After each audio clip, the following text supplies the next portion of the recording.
Moment అండి ఇది మాకు అయితే మాత్రం.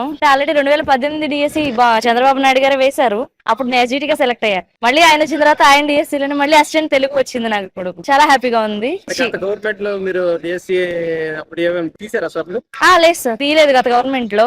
డిఎస్సీ వస్తుందని ఊహించారు అసలు? ఊహించాను సార్. అంటే చంద్రబాబు నాయుడు గారు ఫస్ట్ నుంచి చెప్పే మాట అదే. ఆయన హామీ ఇచ్చారు, నిలబెట్టుకున్నారు అంతే. గవర్నమెంట్ మీరు ఏం చెప్తా అనుకుంటున్నారు? థ్యాంక్స్ చెప్తాను సార్, కృతజ్ఞతలు ఎప్పుడు కృతజ్ఞత చూపిస్తాం గవర్నమెంట్ కి. డిఎస్సీ వస్తుందని ఊహించారు అసలు? చంద్రబాబు నాయుడు గారు ప్రస్తుతం పెట్టారు కాబట్టి కంపల్సరీగా క్లియర్ అవుద్దని అయితే నమ్మకం సార్. 100% నమ్మకం. 100% they can achieve. Last 5 years నుంచి లేదు sir. Last 5 years government run చేసినప్పుడు ఒక్క డిఎస్సీ కూడా వేయలేదు. అది మాత్రం నిజం. వీళ్ళు ఫస్ట్ గా సంతకం పెట్టినప్పుడు మాత్రం మేము నమ్మాం. అంటే విద్యాశాఖ మంత్రి నారా లోకేష్ గారి పనితీరు ఎలా ఉంది సార్?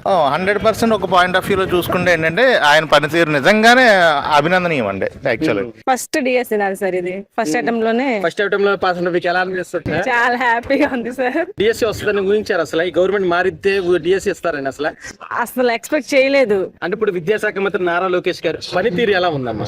చాలా బాగుంది సార్. ఇది మాత్రం ఆయన చెప్పింది చెప్పినట్టు అన్ని చేశారు.